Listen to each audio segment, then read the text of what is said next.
I am interested though to see if you have to put your ID in order to go to like the back section of a Blockbuster, which I think would be really, really funny.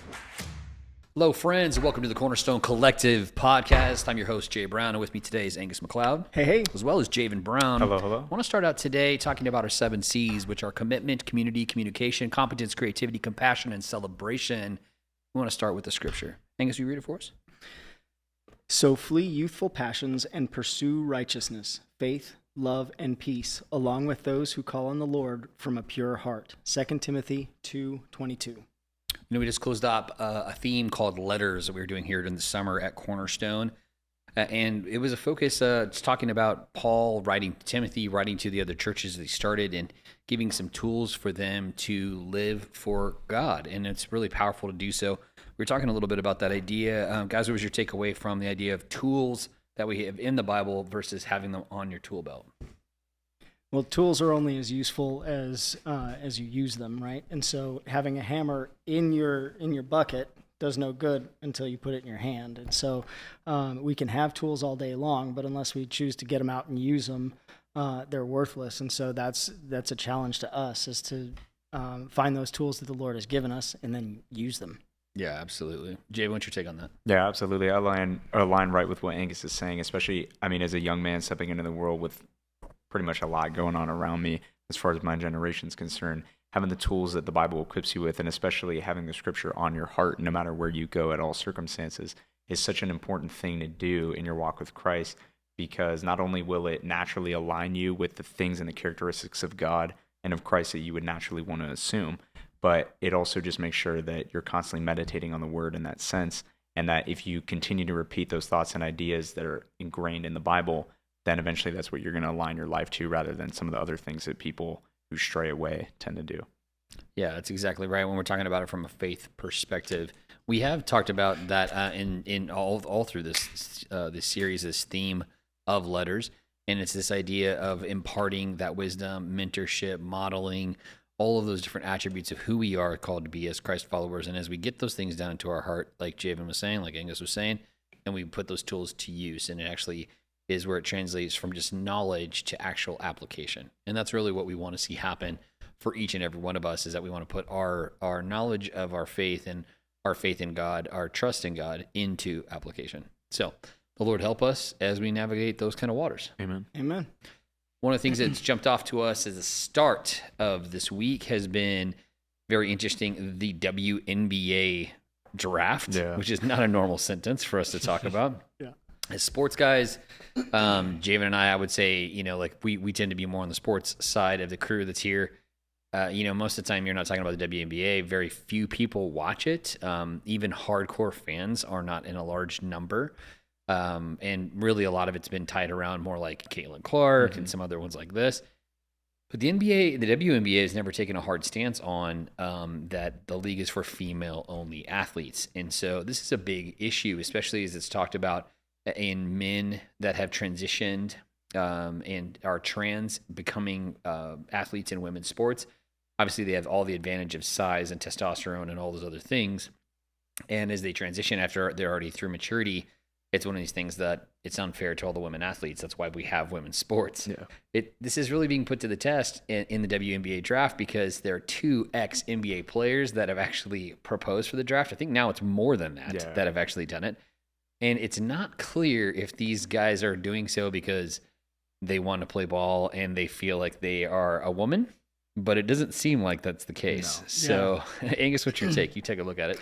Yeah, it looks like, as I watched these videos, I was trying to figure out if they were serious or not, because they say this all with a straight face. And, one of the guys was trying on a wig and, talking about how he was in his black feminine power and all of this stuff now.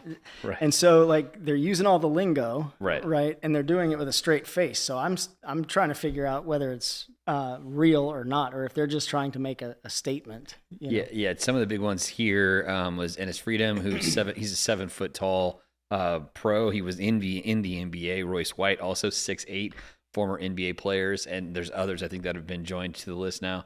But they've all submitted for the draft, and Royce was out there wearing the wig, like you said. He's got a full beard as well, and so it's an interesting look for certain. But he also was out there saying, I guess I think CNN was supposed to have an interview with him, and then they like denied the interview at the last minute. And he said, it's sad that CNN doesn't want to honor the black female voice, which is an interesting take. So I don't know, Javan, what do you think, man? I think it's hilarious that they're trying to actively take a stance against the stupidity of regulations around trans athletes, because what you're essentially doing is you're having a man that maybe has gone through some sort of reproductive surgery within the last like 6 months to a year and still has pretty much all the same levels of like testosterone, maybe slightly reduced. But as far as their physical frame, they're still a man. And yet they're going into sports like MMA and boxing and beating like the living like life out of women. Right. And then still there's no action taken against them. So they're essentially just cakewalking all these sports because they have the athletic ability of a man, but they're looked at by society, or at least deemed by society in quotation marks, as a woman. And so I think that's what they're doing, is they're calling attention to the stupidity of like the regulations around who can be considered a woman and who can't in the WNBA. At the same time, it is funny because I'm pretty sure an action like this would actually boost viewership, because you just want to see these two people dominate the league and score like 60 to 80 points a game.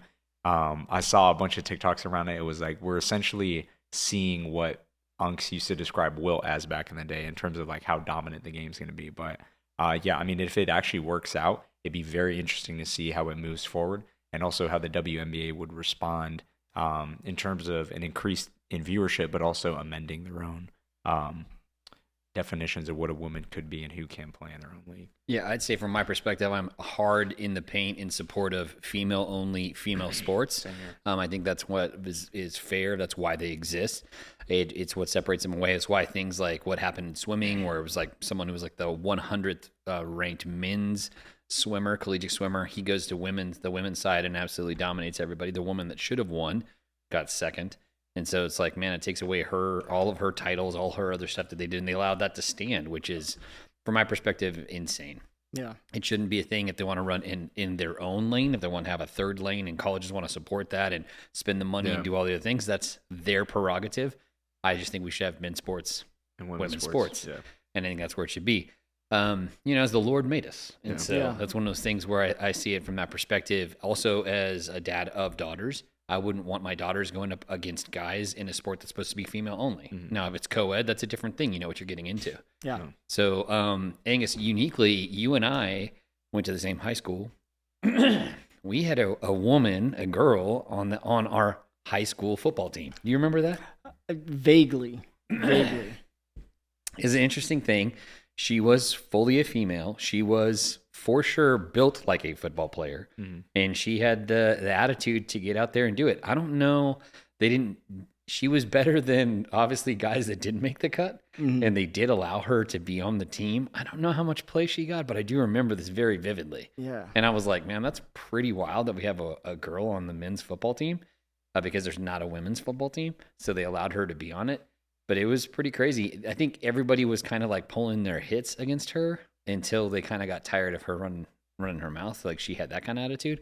And then I remember her getting hurt in the season. That's how I remember it went. So what I don't want to happen is men to go into women's sports and then hurt the athletes that are there and have that go on. So it is interesting. You got Cunningham over there doing her stuff, pointing at people and doing all this kind of thing. You obviously got all these people like Angel Reese, who's always running her mouth about how great she is. You get people like Kevin Durant, who's always putting her back in check. You had recently Michael Jordan talking smack to both of them. So it's very, very interesting as it goes forward. I think, from my perspective, what do you guys think about this? I think maybe that Freedom and White, I think these guys are maybe just putting themselves back out in the limelight saying, hey, y'all, I exist over here. Come get me. What do you get for the NBA? What do you think? Yeah, I think you might be right. Yeah. Yeah. Pretty interesting.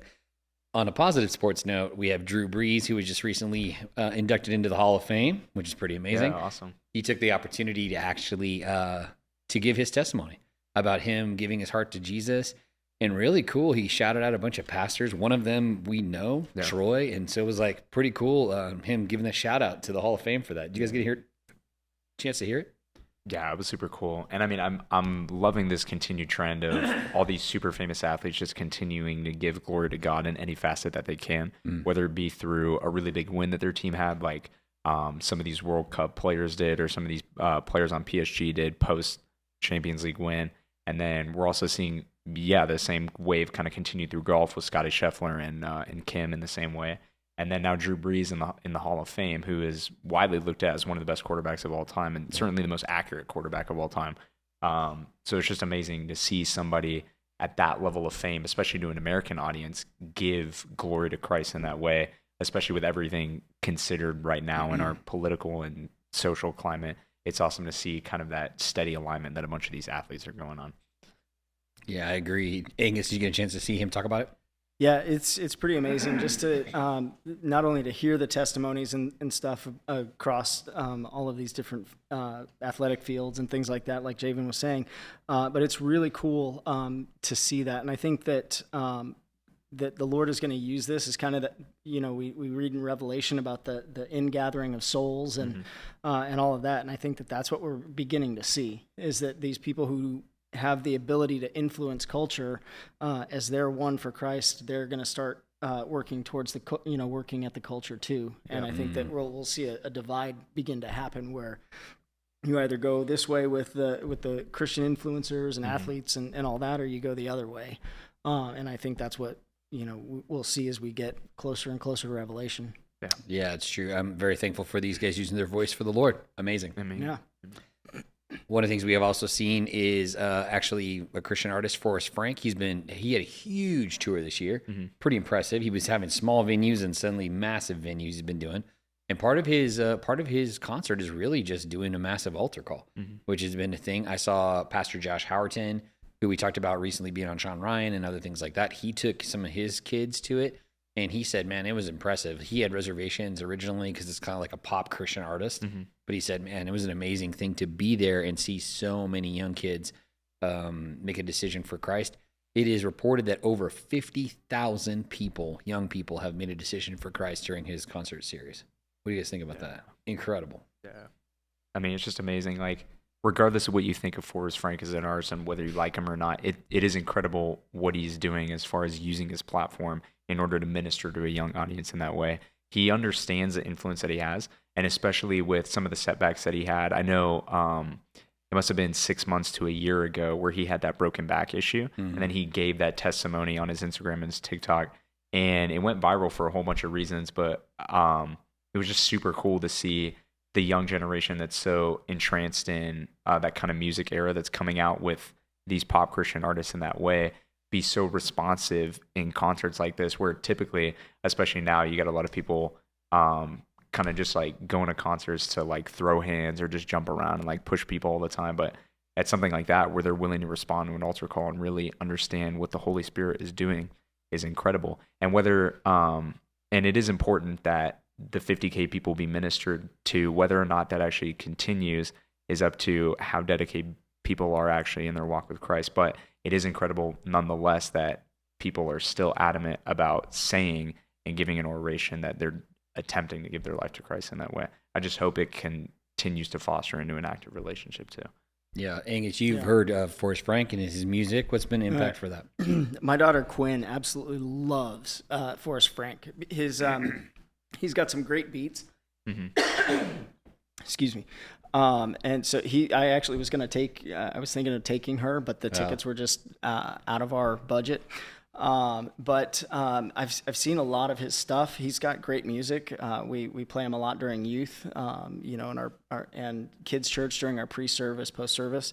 But it's really cool. He's inviting pastors, and he said, Pastor Josh Howard, he was saying that this is a worship service. This was a church service. There's a giant cross in the center. So this is like the exact opposite of what you're seeing in the rest of the music world, where there's satanic, like imagery and imagery, as well as spells and all these things being cast and all that during.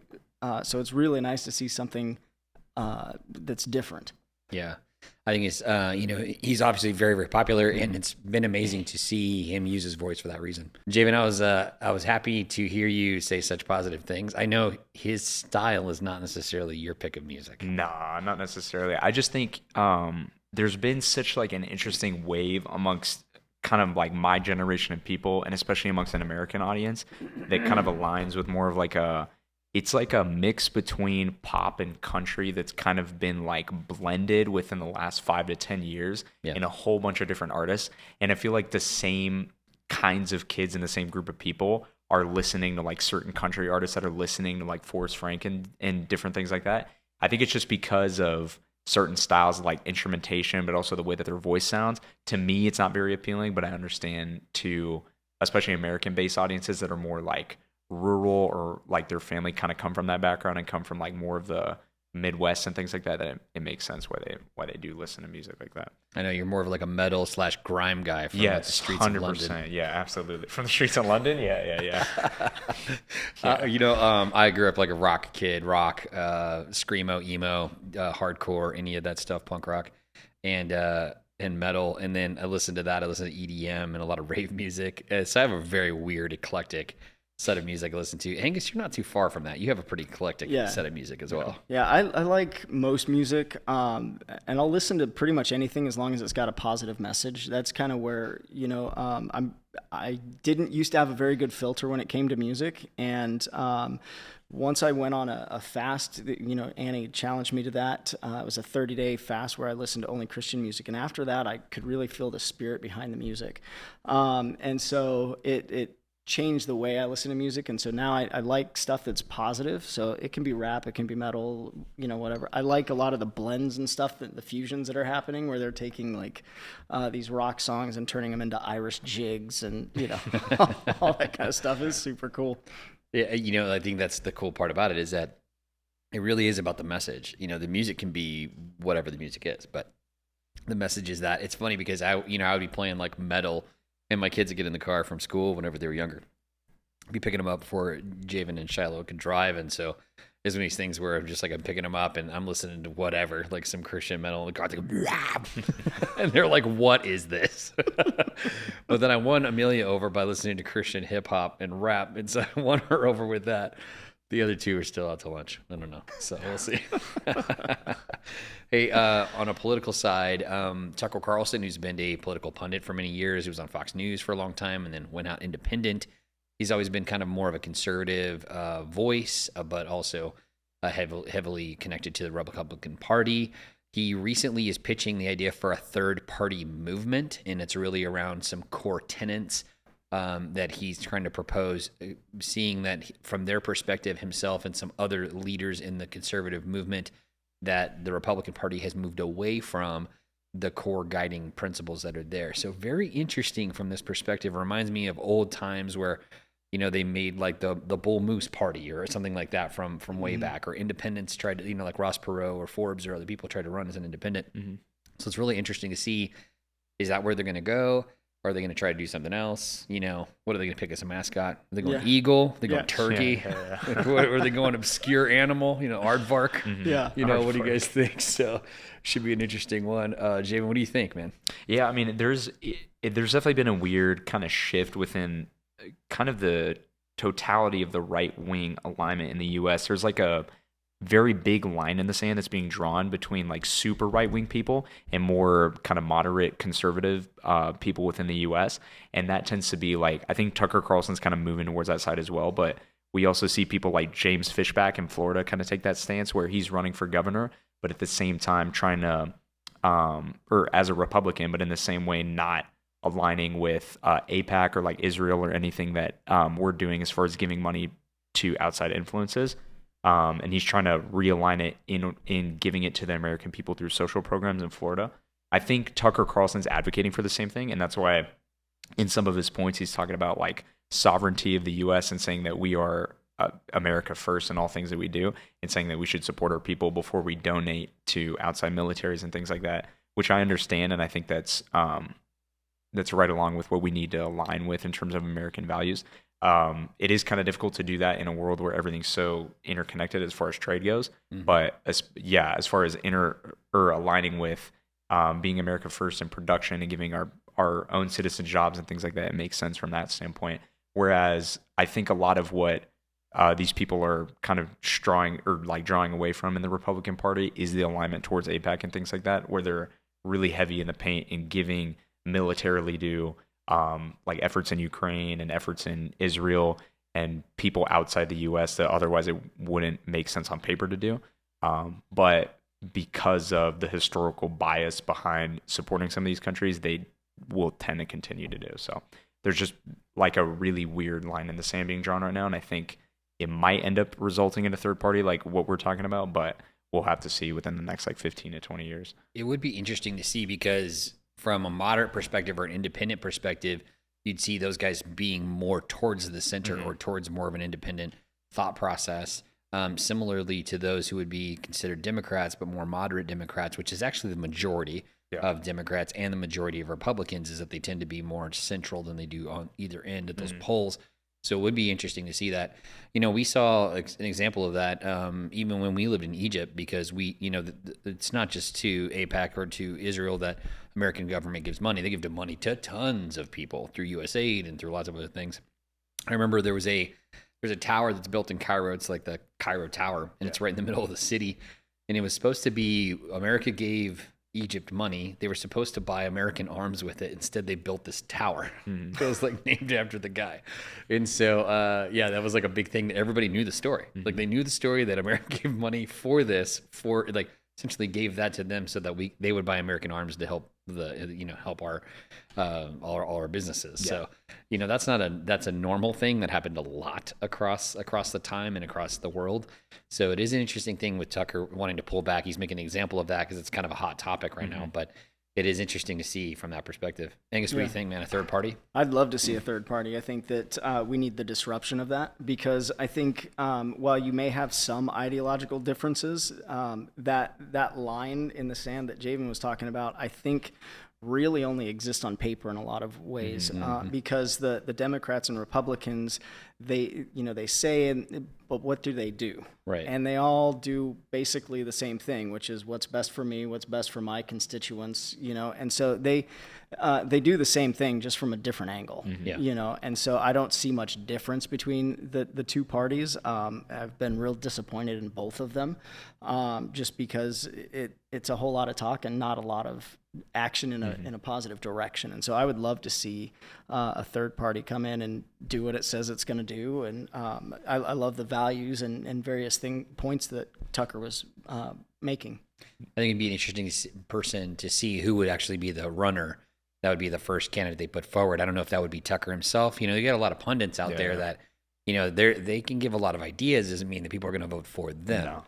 And that's the case, I think, with a lot of different things. So it will be interesting to see how that rolls out and what happens with it. So, insightful. Absolutely. Insightful for sure. You know, the Lord help us as people are called first to our faith and first to our values. So that's why in the United States, so many Christians are conservatives. They are in that side. Doesn't mean that they necessarily support the Republican Party first and foremost, but they vote in alignment with that because it's a vast majority of alignment of their faith and their values. Things like the right to life and about traditional values and marriage and other elements. At the same time, not everybody within Christendom agrees on ideas like a really strong military or other elements like that. And so it really depends on what part of Christianity you're from. Some other parts of Christianity actually vote the other direction. They vote towards social programs over big elements like that. So it just depends on the tension by which you vote. I know internationally, as we lived abroad, there was all sorts of different parties within countries. So the same thing in the UK or even in France.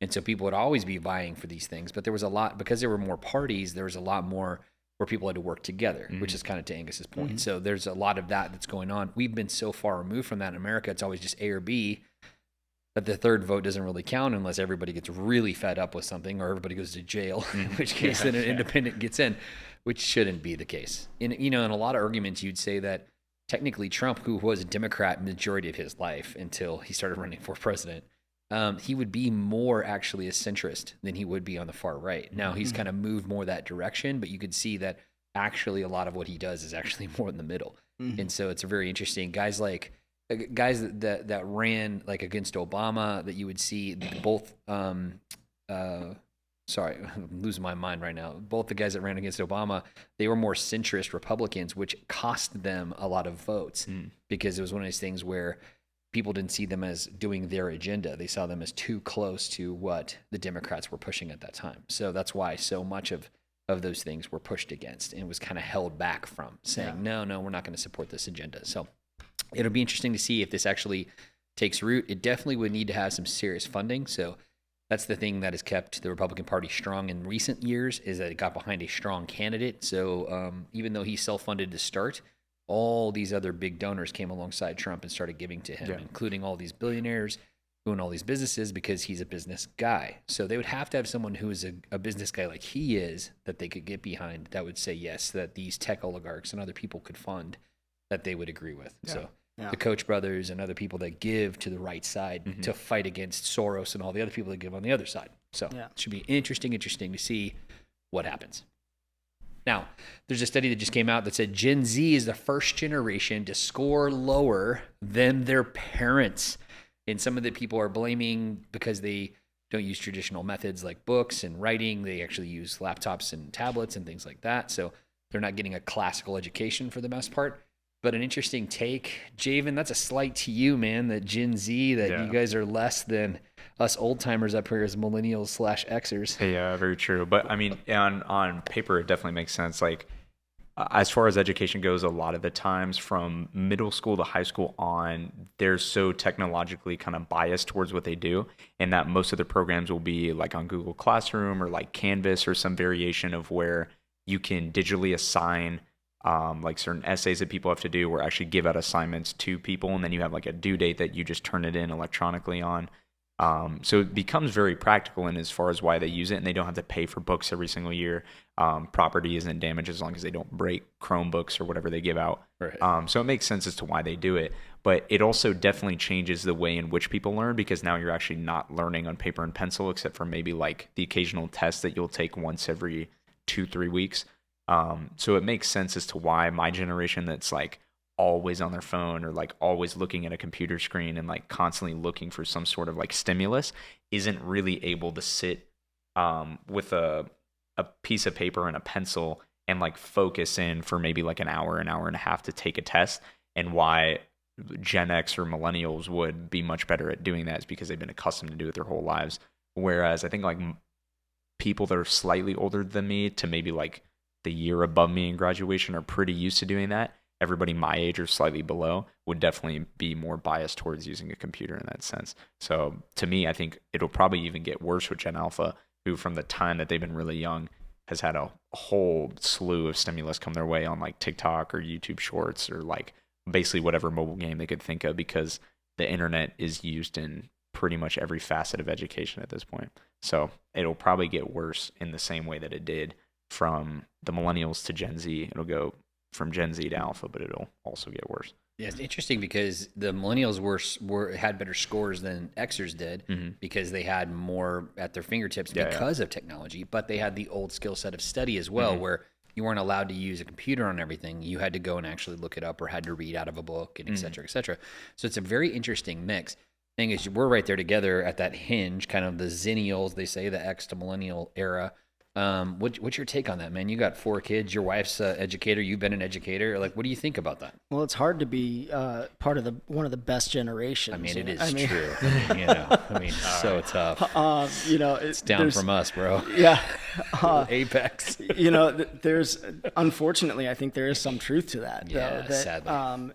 That unless some things are changed, we're just going to continue to see this decline. And the more that's handed over to AI, and the more that we give over these screens and social media and all of these things, kids don't consume information in the same way we did. We had to read. Right. Now they skim. And so along with this is students are losing the ability to have the attention to read long amounts and larger things, and some students are just being told to skim for information, and so because of that, they're losing skill sets that we have because we had to go and search and dig around and find it, and so it's just one of those things that we are robbing these future generations by allowing them to have too much access. Yeah, it kind of dovetails back into what we were talking about politically, in that there's this push more towards taking care of our industries here in the States and other things.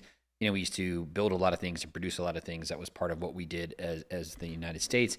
And in doing so, a lot of those jobs went overseas for other production. It was cheaper, it was faster, it was better, for all the reasons, because it costs us a lot more to pay people to do it here for the same quality of item. Now, things made in America now are a lot more expensive, but it's a lot higher quality, generally speaking, than what we find other places.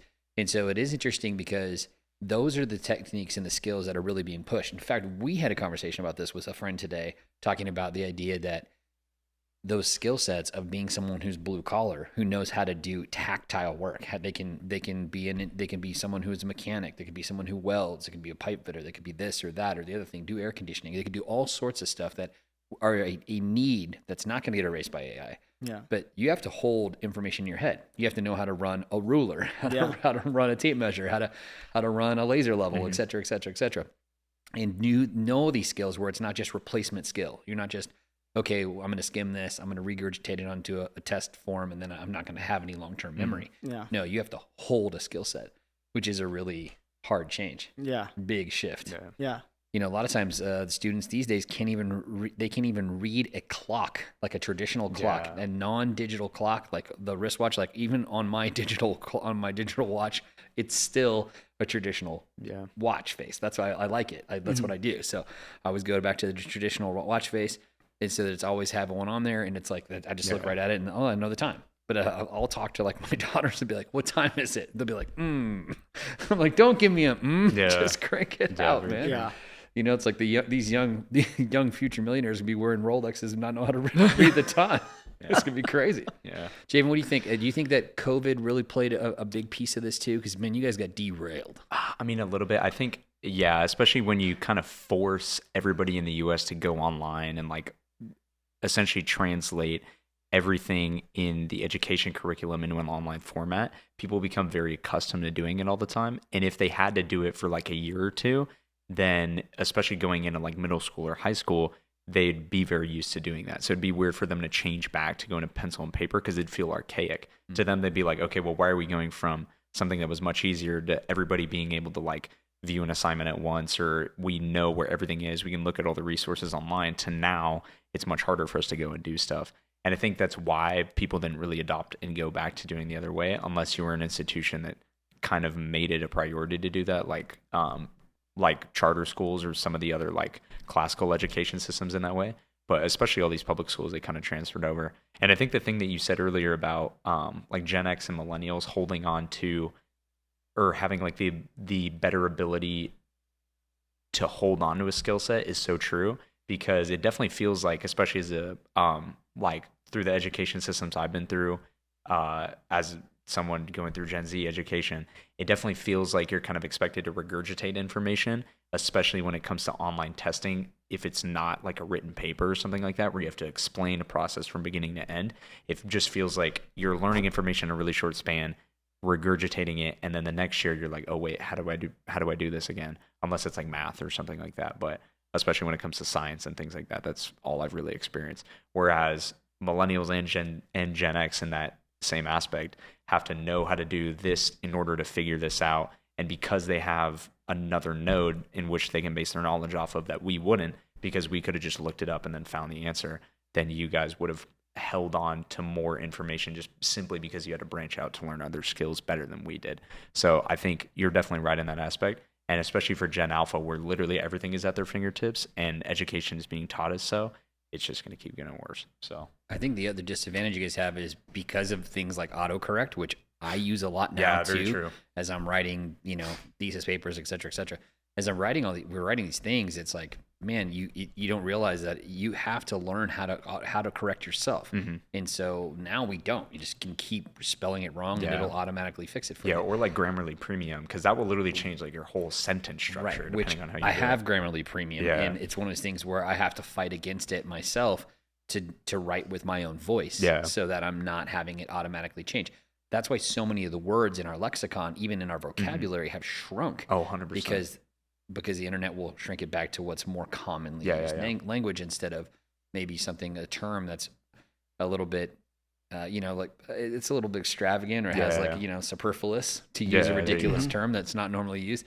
One of those kind of things that it is that, but that has a use. And so there's a piece of that we start to lose because of everything getting technosyncratic. Yeah. So interesting idea. Angus, what do you think, man? Well, see, what we know is our brains are like computers. And so if a computer doesn't need to remember something, it deletes it. right. So when it becomes superfluous information. And so like, that's why none of us know phone numbers anymore. Right. Is because our brain said, oh, the phone is remembering the phone number, so I don't have to. I got to remember where my phone is. Yeah, exactly. and so that's exactly it. And our generations are really suffering as a result of that. Because they don't have those same abilities that we did. It makes me really sad for them. Yeah, I was thinking about this as I rewatched a movie that was like semi-recently. One of the kind of go-to movies that our family likes to put on is a Nick Cage classic. Is where he's going and he's getting the Constitution. Oh, National Treasure. National Treasure. Thank you. And so as he's doing so, the second one, maybe it's the first one, I forget. One of the two narratives there, he goes and I think it's the second one. He hijacks the president of the United States by showing him this passage that's underneath this place that George Washington used to have. Anyway, he gives him this map and he has all these things, and then he's talking to the president and he's like, what I'm telling you, I'll never say to you. And then he gives him a bunch of numbers and letters and ID and like all these markers, and he goes, I got it. Like first take, he had it. Obviously it's the character. He's really sharp, et cetera, et cetera. But it's one of those things I was like, oh, dude, this other generation be cooked, bro. Like they didn't write it down. 100%. They didn't take a screenshot. Like there was it's just cooked. And I thought about how many like pager numbers I knew whenever I was in junior high. You know, it's like, dude, I just had mad pager numbers, like memorized probably 50 pager numbers for home phone numbers. And I knew people that still could go back and they could still remember the old home phone numbers from like their friends' parents way back in the 90s. Yeah. And it's like, man, such a funny concept that we've lost that completely. Yeah. It's gone. It's gone, baby. Shifting gears a bit, we want to talk about faith. In the UK, it's kind of been an epidemic of sorts where they have been targeting specifically Christian street preachers and people that are sharing their faith. Typically, that's been a non-issue. It's been a place where it's a freedom of speech kind of thing. But specifically, as the rise in the number of Muslim immigrants has got greater in some of these neighborhoods, the police have actually been arresting the Christian people who they're not demonstrating in a big way or making violence or anything like that, but they are arresting them. They're saying you have to stop. This is hate speech, which reminds us of what's been happening in Canada. And there's been a lot of people talking about this. We've even talked about how people are willing to step up and say, hey, I'll pay for the law services for anyone who gets arrested for this reason. Man, such a painful thing to see where it's like, hey, these guys they're not making a big disturbance. They're not on a bullhorn or anything like that. They're sharing their testimony in open square, place you can do that, and they're getting arrested for it. Pretty crazy. Yeah. Angus? Well, it's sad because it's not hate speech across the board. What Christians say, that's hate speech, but all of the other stuff is allowed. And that's what is so heartbreaking because we're literally watching society crumble, and it's just so sad to see that they're all they're trying to do is get people close to Jesus and getting arrested for it. So sad. Yeah. I mean, I love their boldness. I love their willingness to keep speaking the name of Jesus, even though that it could cost them something. But man, this is one of those things that we have to be aware of. This is supposed to be Western society with freedoms to do stuff. I mean, in these same cities, you'll have people who have like a trans or pride parade where people are dancing around and like scantily clad and all sorts of ridiculousness, but that's protected by their freedom of speech too. So how is there a double standard on this thing? They'll have the same thing with like a jihadist protest, people riding down the street like on horseback with like big, ISIS flags or Islamist flags. And you're like, dude, that wouldn't even fly in Saudi. No. Like they wouldn't let this happen in other places that believe the same way. So I don't know how this is flying here. Interesting. 100%. Jabo, what do you think? Yeah, it's been very strange. We've seen kind of a lot of stuff in the UK kind of trend more towards a crackdown on Christianity as a whole. We've seen, the burning of churches that's happened with some of these 100-year-old churches that have just been slowly burned. I think it's been, a few hundred within the last 3 years or something like that. It's really sad. It is really sad. Across Europe. Yeah, exactly. And then, whereas the number of mosques that are being erected is like significantly higher than the amount of churches being formed within the UK, you have a significant increase in the amount of Muslims in the country now. And then you also have the head of the Anglican Church now deeming himself protector of faith at large instead of protector of the faith. which is a really important distinction. So yeah, you're just kind of seeing the country as a whole kind of go back on their original foundation upon which they were based, which was Christianity. Originally Catholicism, now or then changed into being that of an Anglican country. Yeah, exactly. But then now it's more because of how incorporative they kind of tend to be, and how liberal they've been in terms of acceptance of those coming from the outside and immigration coming in. They're kind of suffering their own consequences, but now they're trying to figure out a way to deal with it, and it's just not going very well. So I hope that to all these Christian preachers that are continuing to do that, that they still have a boldness and a fervor in order to continue to preach the name of Jesus Christ, because the message will continue to last forever, whether or not they themselves are imprisoned or not. Yeah, I'm really praying the same for the lawmakers, and for those who are in places of power, that they would have rational ideas and concepts. If they're going to allow one thing, they should allow the other. Absolutely. But the other side of that too, in the support of those in the nation around them, that they do get the kind of law support that they need and other things to make enough of a stink to bring it to someone's attention that they're going to make an action on it. 100%. Obviously, it's empowered the police to do this the other way.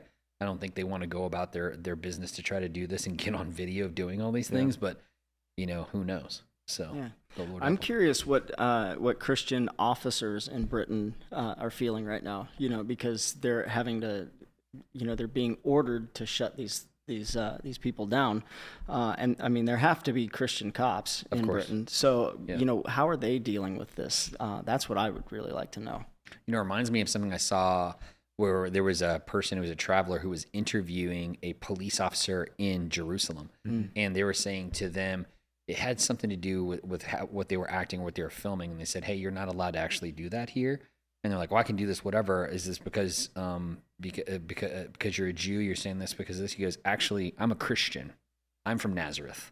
I'm from Palestine, but I am a Jewish citizen, and I'm a police officer, and so I'm going to enforce what the law is here." And it was like that you couldn't do these things because it was private, and so it wasn't a public space, so they weren't allowed to do that thing.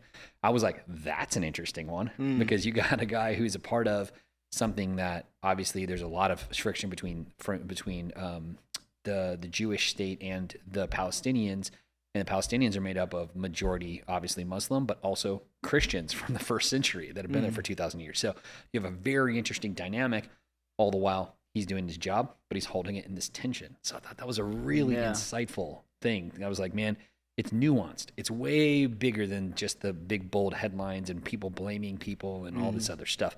There's a nuance that's there. Yeah. We just got off the phone. My wife got off the phone with a good friend this morning who is there in the city. She lives there in Jerusalem, and she was talking about, things go on. Things are running along, and we're still doing what we're doing. And, like it feels to like us, like war zone and chaos and craziness. And she's like, yeah, it's another Wednesday. You know what I mean? Like, so there's a weird thing about how we view others in other situations. Not saying that there's not things to be concerned about, but the idea is that, we consider it like it's like the end of the world and everything. It's like no, not necessarily. And we live through that a little bit ourselves in the Middle East and even at times in Europe. So the Lord help us and be with those in the UK as they navigate these waters. Yeah. Another one of our C's is compassion. And we want to talk about that. We've brought to the conversation what's been happening in Morocco and the Spanish enclaves that are there in Northern Africa. They recently said that they kind of sent the people back in the majority, but actually on the Morocco side, Morocco has taken down all of their barriers. There was barriers on the Spanish side and the Moroccan side, and Morocco has taken a lot of their barriers down on their side, which is causing even more and more people to go across. There's been a rise in violent crime and a bunch of other things that have happened, unfortunately, and it's really triggering shifts to happen in Europe. Have you guys seen some of this things that have been happening that's been there? Yeah, so they're in the EU. They just voted to deport illegal immigrants and things. And I think, I'm for immigration, but legal migration. Sure. And I think that's the problem that we're seeing is there's so much of the illegal stuff going on, and that's what brings a nation down. Right. I think immigration, when you come in the right way, because there are things put in place to sift through people as to whether or not to let them become part, and all of those things are made to make our countries better. And so I think that that's why legal immigration is so key, is because otherwise, if they already broke the first rule, which is your sovereignty, what makes you think that they'll respect other rules, and not just make it resemble what they want it to see. Yeah, that's a great point. We've had to deal with that myself in my own life in being an expat and living in other countries. I had to carry my passport, my identification on me when I lived in Mexico, when I lived in France, when I lived in Egypt, and we traveled across the world, been in over 70 countries. And one of the things that, all this stuff is there's commonalities. You have to have permission to go. You have to have permission to stay. It takes a lot of work to do those things. Sometimes you have to fight through bureaucracy to make it happen. And I can tell you it's not easy, but it makes it all the difference for those that do it versus those who have not. And so there's a lot of attention that's there. I understand trying to go for a better life. I get all that reasoning why. And I'm open and have a heart to want to welcome people who have the same kind of thought that you do in your culture that says, I want to work hard. I want to be a part of it. I want to assimilate. I want to go do these things. I love that concept. The idea that what's happening more often now is that people from a broken place are just coming illegally to a new place and bringing their culture and breaking the new place. Yeah. And that's not what Europe wants. They are suffering from it, and they, in a big, vast way, it was like a 2/3 vote against to pass the new legislation. Really interesting change. Yeah. Javan, you seen this Morocco situation, Spain and Europe changing? What do you think? Yeah, this stuff is crazy. Like especially with the Morocco, Spain, but also I saw the video that you also sent of the people in Algeria, literally crossing, I think, hundreds of kilometers worth of desert just to get to Europe in the same way. It does beg a question. It's like, at what point do we actually let this stop before we kind of point the finger towards the governments that are allowing this to happen? Because of course we're in favor of people being able to have refuge and people being treated fairly within that process, but in a legal sense, by letting people in an illegal process, you're essentially rewarding the behavior of the governments that can't fix themselves by just sending all their people away to a different country in order to cause more problems. And I mean, because of that, it's just like a never-ending cycle. And it's interesting because the things that we thought would help these countries, especially in the West, in America and in the EU, in allowing immigrants to come in and spread their thought process and also just have a difference of culture and kind of become a melting pot of where all cultures and all people are allowed to come in and feel safe that they can come in, is kind of biting everybody in the back right now. Because if you allow, or if the process is too easy for people to come in, then they eventually bring more radical ideas and thus kill the system from the inside, like we're talking about within the UK and things like that.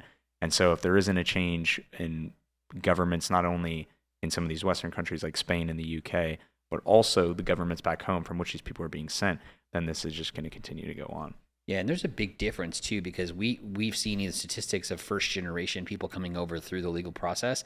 Vast majority of them are people that are well educated. They're people who go and start a business. Like, they have a higher percentage than even natural born Americans to do these things. And so that's pretty impressive. Yeah. They're coming here with an agenda, with a reason. They've gone and worked through the system. They have the tenacity to do so. Mm-hmm. And so to honor those people as well as the place they're coming to, that's part of it. Now, to your point, we do want to have people that have an idea that there is an idea that you can be a refugee. Mm-hmm. You can seek refuge. But the vast majority are just coming because their place is broken. Yeah. And it's not the same concept.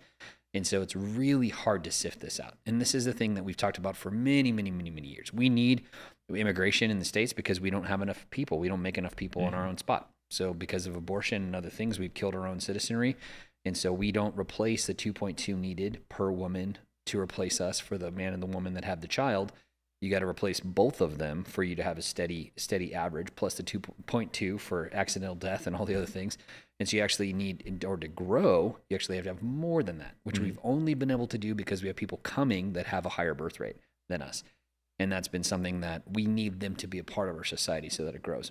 Yeah. And that's been the tension of these things, because in some people's cases, and we've had friends like this, that they came, it wasn't their choice, it's actually their parents' choice that they came here illegally, but now they're grown up in this gray no man's land where they are culturally us. They talk like us, they are us, but they are not us on paper. And so they're trying to have to figure it out the backwards way. And that's really, really hard. And so I think taking the hard work to both bring those people into the fold and to also deal with the people that are coming, is actually the bigger step. That's a ton of jobs that the government can make happen. You know, if Tucker Carlson wants to tackle that one, good luck, because everybody's tried to tackle it so far and they haven't done a very good job. And so, you know, even having friends that are on the Border Patrol, having friends that have worked on the legal side of helping people get legal, all the different aspects of that, we kind of deal with all those things from a pastoral perspective. But it is interesting to see how now Europe, after they've had such crazy surges in crime, 200, 300% rises in crime and fatalities and all sorts of stuff directly connected to illegal immigration, how they're going to have to deal with this. Yeah. I wouldn't be surprised if Spain lets go of their enclaves in Morocco. And maybe that's the play. Maybe that's the long play that Morocco's going for, as they're saying, you know, if there's enclaves aren't here, these guys aren't going to be able to get across that med like that because they patrol that stuff with boats all the time. But once they're into Spain, it's a lot harder to deal with it. Yeah. So it should be really interesting to see. Yeah, absolutely. One of the things we've seen this change also was in Saudi Arabia, where they're saying we're also not going to deal with any kind of Islamist extremism. That's never been our agenda. And this is a place that has Mecca and Medina. Yeah. And so this is the place where people are supposed to go to do their Hajj. So whenever you're hearing that from MBS and from, you know, from other leaders in the country, that is significant. Yeah. So what do you think about that, Javan? You've lived in the Middle East. You understand it a little bit. Yeah, absolutely. I mean, the claim on paper is pretty substantial, but I think it kind of needs to be questioned until action actually happens, until we see like a really big church come out of Saudi Arabia, or even like another religious institution in the same manner come out of Saudi Arabia. Then the claim is kind of void, because you have what is essentially a 99.99% Muslim population that still lives in Saudi Arabia. Right. They're just taking a more progressive approach in terms of how they kind of talk about it towards the media outside of the country. And I think that's especially what the prince is doing right now, is he's attempting to make his country more accepting within that manner. But until there's legislative action behind it and there's a support of people coming in and able to have religious freedom in that manner, then it really doesn't mean a whole lot, at least right now. But hopefully in the future, especially with what we've kind of seen from him, it should hopefully take shape by like 2030 or a little bit past that. So yeah, it'd be interesting to see what that looks like. To your point, you know, a lot of those changes were first done in what the leader said, and then later it was done by the law, and that's how Dubai exists, because it made special changes so that other foreigners would come, and it established them as a big trade capital, as a big commercial transport capital and other things.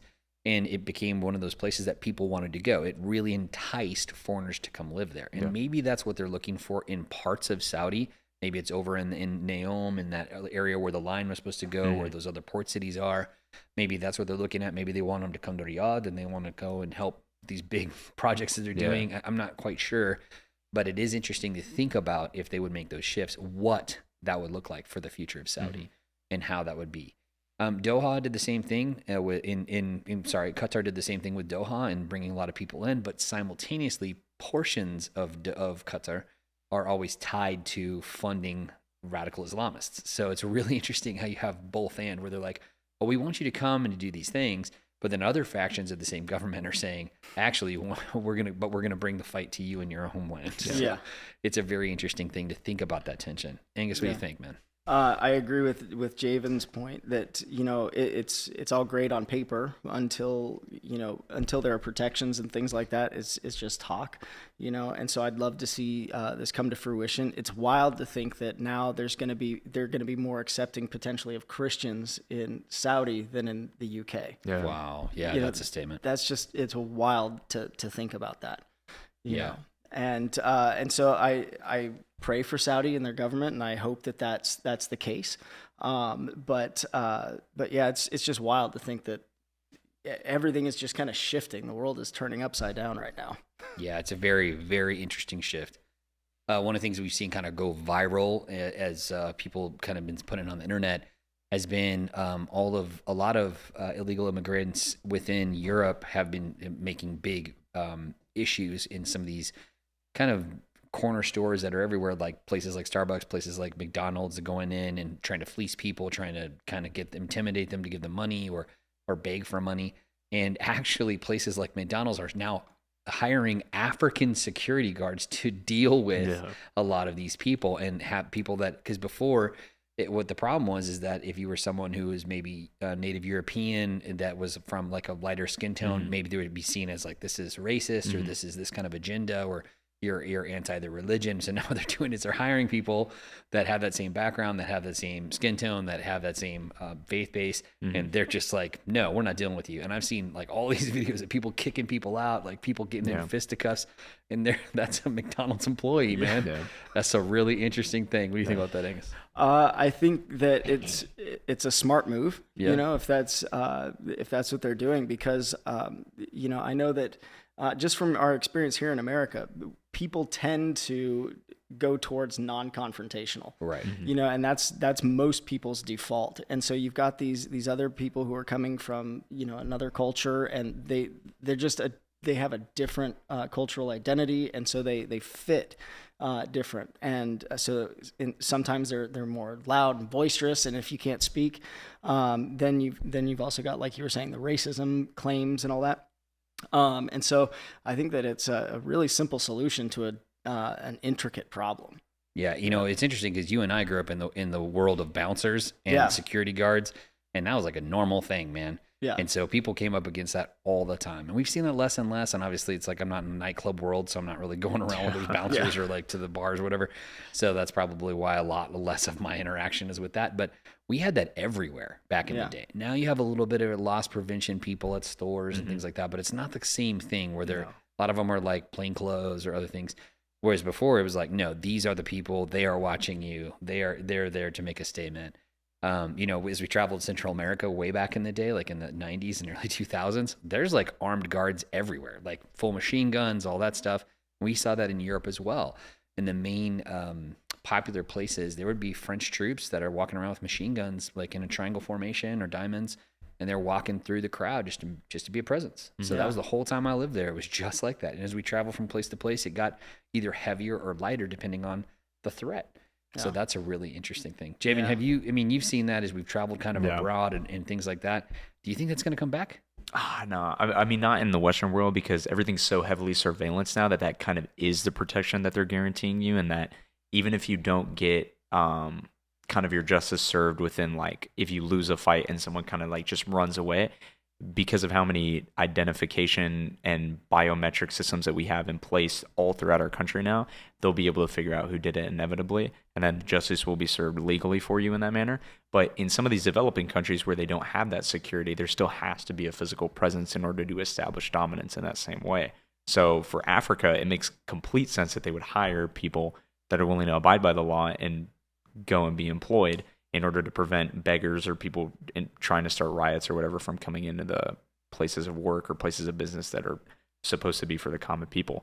So it makes complete sense. It kind of reminds me a little bit of what would happen in Egypt in terms of like military presence in certain areas in order to prevent rioting or incisions of like hysteria or whatever like that. And I think that's just kind of a thing that happens in that stretch of a world because they don't have the amount of money put into security systems like we do in the West. But yeah, and it's a different perspective too. I mean, obviously, in America, we have armed citizenry. That's a very different thing, especially depending on where you will live in the country, where people popping off would not work. You know, if you might work in New York City, you might work in Los Angeles, it ain't going to work in Phoenix in the same way. Yeah. It's not going to work in other places either. So that's one of those things that people, they don't take that into account all the time, you know, but that is something we experience. I will say, you know, a time in Egypt, actually, a lot of Africa and North Africa is actually developing in these ways. A lot of malls, the same brands that you'd find in places like Dubai or the really fancy places like Abu Dhabi are being rolled out in places like Casablanca. So they have the mall that's the same brand as the one in Dubai, and the same thing in Egypt. They would build those there too. And so we had that access to those places and to go to some nice places. And a lot of families would go there, especially the middle class would go there and have, you know, shopping, and they would have food and things like that. So we would go in as well. And we went in with our students, a lot of students from our church in Alexandria. And to be really honest, I mean, racial profiling is a big thing across the world. It might not be here, but it definitely is across the world. And there were times they didn't want to let anybody of color, anybody who was sub-Saharan African, in the mall. And I'm like, you know, like to the security guard, it's like he's just doing his job because that's what he was told to do. But it's like, dude, these guys are going to run their country when they go home after their education's over. Yeah. It's like, these are creme de la creme. And it really had to do with how you were dressed. So if you're dressed really well, it actually went better, and you could come in the mall. And honestly, it sounds crazy, but because I was a white face and I was walking around as a white foreigner with these other guys, it made them in a different pocket or seen by the security as a different thing. Now we'd be shooting pictures. They allowed us to do some of that outside or in common areas, as long as we're not taking pictures of people other than ourselves. They allowed us to do that. So that's part of it, because you're walking around with like a $5,000 camera. So it's like one of those. But, we still ran into it a lot where the security guards still follow right with you. They stay right with you, which we were fine with, because we were just like, hey, well, at least we get to be here. Like, that's okay. Yet the other option is they say no, and you're just out on the street. And so one of the things that we did was just like try to honor that and not make any kind of be loud or be noisy or be disruptive at all. And that was cool. But, having even a group of us, like maybe say there's like 10 of us, that's too many. That's too many people together, man. They always would take notice. They'd be like, what's going on over here? Yeah. And so that was all because we didn't fit in with what was going on in the culture. And so that's a different place like that. So where they're willing to be very much like, address it. You take that and you put into a culture like the UK where they don't want to address it, to Javen's point. It's like, it becomes problematic straight away. Yeah.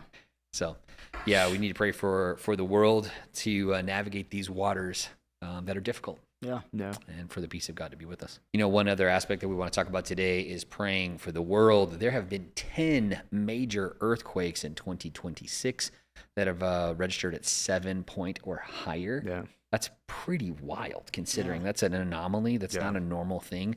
Javan, you and I were in an earthquake in the last couple of weeks. What was that like for you? Had you been in a few of them, I guess? I've never been in an earthquake, at least not to my memory. Maybe when I was super young. But, okay. Yeah, I think that's true. California. Yeah, something like that. But it was like a fairly low magnitude. It was like a 5.3, but we only really felt like 3 seconds of shaking. That was about it. So it was very tame in comparison to some of the other ones we're about to talk about. Yeah, Angus, you and I have also been in an earthquake together too, which is hilarious that I've been in an earthquake, both of you guys. What was that like for you? You've been in other ones as well?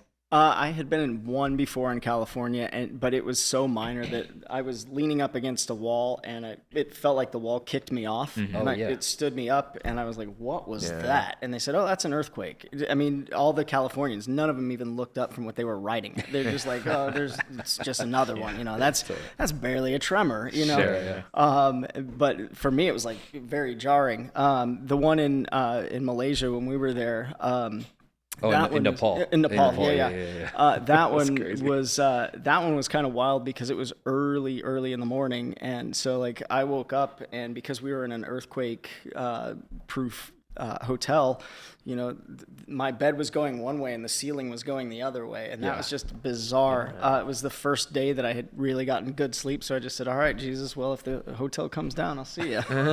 See you soon. Yeah, see you soon. But it's it's wild. I think that it's easier to go through an earthquake if you know Jesus. Yeah, very true. So true, man. I've been through a bunch. Obviously, I've been through those. I've been through some in Japan. Other places. I lived in California for school for my undergrad, and so I was in a bunch there, in all sorts of different places. I was in the water one time. I was a bunch of times like in my dorm or walking around campus, or I was in a hotel one time previewing the school. Just a bunch of different things, experiencing that. None of those were like a 7. So these are like really big damage kind of places, and really scary. So what we have so far is Malaysia had a 7.1, Indonesia had a 7.4. Japan also with a 7.4. The Philippines had a 7.8. Tonga had a 7.5, and Vanuatu, which is nearby, had a 7.3. Mexico had a 7.3. Venezuela's had 2. It's had the 7.2 and then a 7.5. And then just recently, Colombia had one 7.4. Yeah. Man, I saw a video of that. So heartbreaking. There's people with very nice homes. You could tell they were kind of like middle class, upper middle class. And they were outside of their houses, and they're kind of like, oh, man, this is kind of crazy. And they were like kind of laughing until the shaking started to happen, and their houses fell off the cliff. And I like just seeing it shake apart and seeing whole sections of their house fall off. And I was like, oh, no. And I mean, clearly it had been built really well. I mean, this is a big shake, but man, what a heartbreak. Oh, absolutely. So difficult. Man. What do you think, Javan? You've been to Colombia? I mean, what would it have been like if we would have been like in Medellin or been in dude, it'd been crazy. Yeah, to think about like how high some of those mountains are and the way that they overlook the city, to think that like a whole house could have just crumbled down and like just fallen for hundreds of feet would be insane. And to think about like Even in some of these other island countries like Japan, if you had like a cliffside house or a house like on the mountains near a cliffside that also went and underwent the same kind of treatment, then it'd be terrifying because you're literally at the mercy of the earthquake at that point for not only your life, but for literally every possession that you have. So it's terrifying. And I think that it went through so many of these South American countries, like the travesty of everything that happened in Venezuela with the amount of lives lost during some of these earthquakes were so sad to see. And I know we had like prayer and service for it, but I mean, yeah, it is important to draw attention to some of these because of how many incidences we're talking about. And especially the fact that they're all in relatively similar regions is quite alarming. Yeah, I mean, obviously, Pacific Ring of Fire, the vast majority of these are all connected to that in some way. Obviously, Venezuela on the other end, in Colombia, even that hinge, but they're kind of where those two plates come together, which is a big deal. Angus, we give to things like Convoy of Hope. You could understand why this would be such a big piece. They're already there in Colombia trying to help. What's that like to be able to help people in a time of need? Well, it's really cool knowing that, especially with something like Convoy, to know that when you give to that, the money is going straight there. There's not a whole lot of administration and that kind of stuff. Obviously, there have to be some sort of cost, but they arrange such incredible amounts of aid for people, just these shipping containers full of food. And to know that we can't necessarily go and help with the cleanup, but we can give and help with that on the other end. It's really cool to know that we can then partner with people around the world to take care of these areas that are in such need. Absolutely. Yeah, amen to that. And that's our heart for compassion. That we're praying for these things, like what's happening in Europe, what's happening in North Africa, what's happening in these shifts in culture as people are interacting with each other. Our heart is that people would thrive, that people would have peace amongst themselves, and that we would see those who need help get the help that they need, especially as those who are going through all these earthquakes and trying to rebuild from such devastation. So our hearts go to them and our prayers are for them. Amen. One of the things we talk about is community, and actually on that same note of natural disaster, a very microcosm version of that is the storms that have happened here. Now, other places have got flooded out and all sorts of things recently, but in our own little community, man, we all kind of had a microburst that shredded everything around here. Angus, you grew up in LP like I did, and so, man, what was it like to see it like in shambles? Yeah, it's wild because my family's been out there since it was 2 streets, and so in Litchfield proper, and so my aunt got hit really hard with hers. It was a 65-year-old plus tree fell. It was so big that it went almost all the way across Bird Lane, which is one of the widest streets in Litchfield. Right.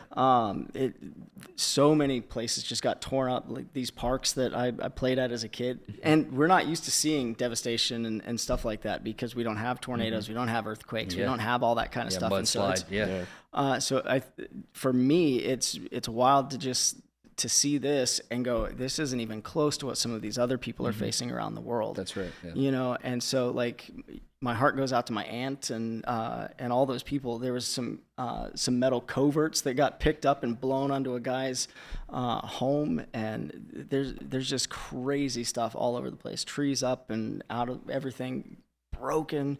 It's wild. Yeah, we're never said to have tornadoes here, but we have like these what they call microbursts. We do have what are dust devils, which is a tornado, but it's just dust. So it's not the same kind of wind speed or anything like what people have through Tornado Alley or anything even close to that. I've driven through all that stuff with big tornadoes, like right through the middle of Kansas and in Oklahoma and all those other places. Yeah. And that's pretty wild, man, to see those things really spinning up and being, like a 0.5 or 5 level, tornado is scary. Here we have what's called a haboob, which only came kind of as people kind of got internationalized, because before that we called it a dirt wall or a dust storm. Yeah. And so, but it's literally from the ground all the way to the skyline. It comes in a big, massive moving wall of dirt.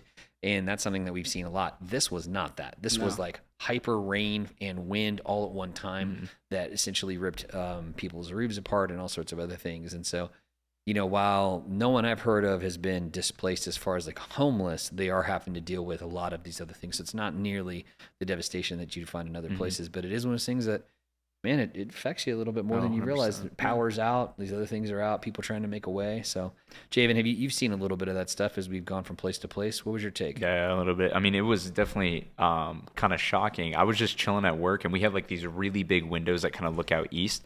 I saw a thunderstorm brewing for about like 30 minutes to an hour, and I was like, okay, as long as it doesn't head westward.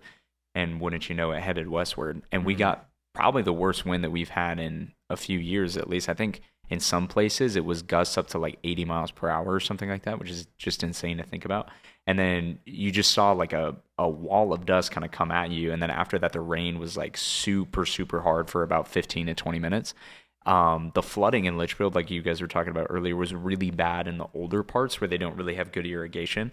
That around some drainage. of my friends' houses, Drainage. yeah, exactly. That the streets were literally just like filled to the top with straight water. Like you could barely drive through them, or at least have to go super slow. Whereas like in Goodyear, where they kind of were really conscious about all that stuff, it kind of just sloped off into some of these parks. Yeah. But even then, like driving back from work to our house, I had to like, it felt like I was playing Mario Kart because I was dodging all these trees and all like this destruction and rubble of like natural elements that you would see that just washed up on our street. And they had to have like whole teams kind of come in and do cleanup for like a day after. And yeah, I mean, it was pretty crazy. It's not a lot or not very often that you see that happen in Arizona. So to think about some of the devastation to happen in places where there is a lot of lush greenery and there is a lot of stuff that could definitely hurt people in that sense because of how certain cities are tiered and how architecture has to kind of fit around these like natural elements. It would definitely be terrifying to live in some of these places and to think about the destruction that they're going through at the same time. Yeah, that's true. So our heart to those that have gone through difficult times and are going through them right now with the flooding and things out there, and even locally right here. Mm-hmm. Our heart to you as well in our community. One of the things that's happened here in the U.S. recently that's interesting is from Think Media, they came out with a statistic, and they were talking about this concept that there are more Americans today that smoke weed than cigarettes. Yeah. I thought that was interesting. You know, we grew up in the era of cigarettes. Every cool person, every hero smoked cigarettes. Like it was a thing that people did after they, you know, made bad decisions sexually. People would smoke cigarettes and other things. So it says that now there's more Americans that smoke weed than cigarettes. It's 43.8 million that have said that they smoke versus 36.1 million that smoke cigarettes. That's a really big shift. Huge, especially because there's not that many states that are legal. Yeah. I think it's like less than 20 out of the 50. Yeah. So I mean that's substantial. Mm-hmm. Yeah. So I mean, because California's really doing California, Colorado really pulling their weight. Oh, and us too. Arizona too. Yeah. That's true. What's your guys' take on that? It's interesting. Yeah, I'm curious if how long we'll see this trend. You know, because there's a lot of studies that are showing that that the next generations past us, you know, the Z, Alpha, all that, they're engaging in less and less risky behavior. But, you know, there's a lot more research now because marijuana is being used so much more. There's a lot of research coming out about the long-term psychological effects that haven't necessarily been as publicized and all of that. And so I think that, you know, as you've got this more health conscious generation who is less risk averse, they see smoking and all of the publicity about how bad it is, and so they make a shift to a cleaner choice, you know, or something that they don't see nearly as dangerous. But I think that as we get more information about the long-term psychological effects and all of that, because there's a lot of psychosis that's linked to marijuana use and all of that. I'm curious if once that starts coming out, if we'll see that drop off or not. Yeah, I think this is a replacement for alcohol in a big way. I mean, alcohol has lost billions of dollars, especially we were talking about in previous podcasts about Vegas losing tons of money on alcohol sales and you know, people going to clubs and stuff because they're going to a club, they're not buying alcohol. They're not buying tables and popping bottles and all those other things that was kind of tied to that imagery, tied to that lifestyle. So it is very interesting. Javan, you're from the younger generation that really has made that shift. Yeah. Do you see it very common with your friend group? Oh, people 100%. You come across? It makes complete sense to me as far as why my generation would shift away from it for all the health reasons that you're talking about, but also just for very practical reasons in terms of weed can come in so many different forms nowadays in terms of how people can access it. You obviously have people rolling straight cannabis or some mix thereof that you find in a bunch of cities and that the older generation was more accustomed to. But now, because of all the electronic devices that they have that contain like weed cartridges or the actual like strain that you can just essentially just straight up smoke, but it won't emanate in the air in the same way that cannabis does. It not only is better for people around you because they can't really smell it, but for you, you just immediately get the effect instead of having to essentially smoke like a certain amount of ounces that you would have to have before. Yeah, exactly. Yeah. Sure. Whereas cigarettes, I mean, the only way that you're going to do it is go out to a gas station, buy a pack, and then everybody around you can smell it, and then you smell terrible for the rest of the day. I noticed some people it's nostalgic, like what Gage was talking about, but I think my generation definitely prefers the smell of weed than they do the smell of cigarettes, because cigarettes just kind of like, it kind of emanates the same feeling that you get in being like around a dirty city or people that are like lower class in that same sense, because nobody really does, I feel like, especially that's moving towards the upper echelon. They don't really smoke cigarettes anymore. So it makes sense for all those reasons. And I think because of the really big popularization of it along the West Coast, especially here, California, Colorado, Nevada. Yeah. Is it in Texas as well, or no? No, not in Texas? No. Okay. Well, yeah, especially like in where a bunch of these really big cities are starting to develop. Like we see Phoenix growing rapidly at the same rate. California has always been essentially the biggest state in the U.S. as far as population goes. And then you got Colorado and Nevada. They're getting a lot more people up there too. And it's like, it just makes sense that this huge culture shift is happening. And in the same way that you were talking about, like the replacement of alcohol, people just now will kind of use edibles or things like that legitimately have no long lasting effects besides psychosis or like brain fog that people occasionally get depending on how much they smoke or how much they take that affects their mental state, versus like damaging your liver or damaging your lungs in the same way. So I mean, bad hangover the next day, dehydration, et cetera. So on paper, it's healthier, but across a long lasting effect, like what Angus is talking about, I do think eventually there will be like a lack of recall. Lack of recall of information, and people like start to remember certain things a different way because they were on stuff all the time. And people just kind of like get confused about really basic things that would happen in their life, especially across a generation where people kind of use it very sparingly and almost treat it like they're drinking water. So not sparingly, they use it or like not all sparingly. The time. Yes, it's like kind of ubiquitous. It's everywhere. Exactly. Like people are either vaping or hitting a pen. Pretty much, like I would say, like 40 to 50% of my generation is probably doing that at any given point. And that's why, like across high schools and stuff like that, it's such a big problem now. Is because it's essentially what was happening with Gen X as far as cigarettes going, except now it's extremely easy to obtain for all sorts of different reasons. Yeah, there are dispensaries everywhere. Yeah, here. exactly. That's for sure. I would say, it's very interesting because it is that shift. I mean, so many people in our generation smoke cigarettes young, and that was a marker of you being an adult or being older. And so lots of people smoke cigarettes. I remember there was like 60% of my class in 8th grade smoked cigarettes. There were so many of us that did. And it was a crazy thing. And so, that shift away from that, we saw that even as people went and had vapes in different places. Something very unique that we saw in Taiwan is that vapes are illegal in Taiwan. Oh, yeah. And so they had an apparatus that's like an electronic burner of your cigarette. So you place a cigarette in it, but it does something else with it. And we were like, because it smelled like a little bit of cigarette smoke, but it didn't smoke in the same way. And we saw several people using this device that I was like, I don't really know what that is. Yeah. You know what I mean? Like they put an actual cigarette in it, and it obviously used the cigarette to burn it in some way, but it was electronic, it looked like. So they were kind of like a workaround on this thing. It was really, really bizarre. But that was still people that were probably in their 30s.